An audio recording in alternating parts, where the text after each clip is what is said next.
السلام عليكم يا حبايبي. النهارده ان شاء الله نعمل عندي حته لحمه كده مفرومه، مش محصله ولا هي ربع ولا هي نص، يعني هنعملها كفته برز بقى.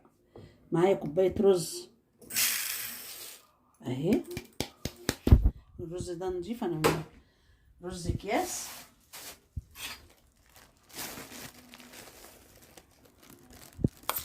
معايا معلقتين شعريه او 3 اهو.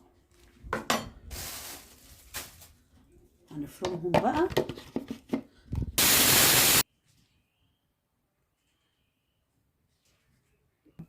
معايا حبة شبت على حبة كزبرة، هنزل بيهم كده في الخلاط بس عشان ايه الكبة مش هتنعمني.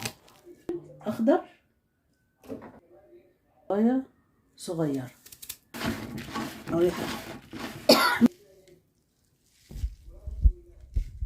بعد ما عملته وحطيت عليه دي اللحمة بقى، هي لسه جامدة شوية بس هتفك دلوقتي.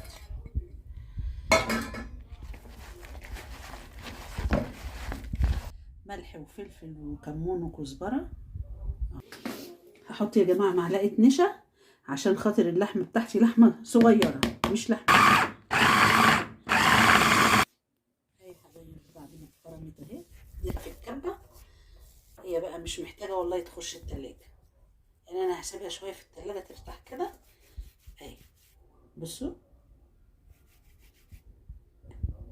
التلاجة، بس انا هسيبها ترتاح حبة في التلاجة.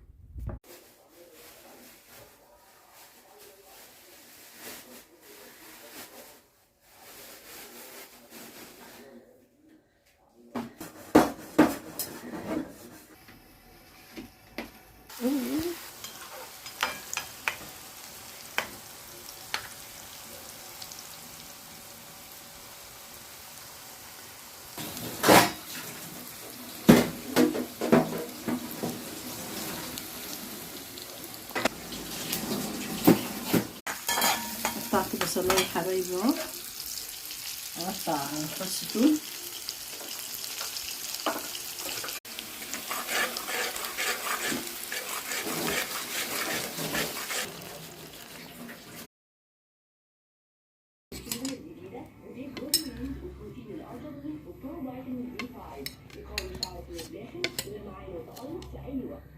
تألقي وانطلق إلى صوت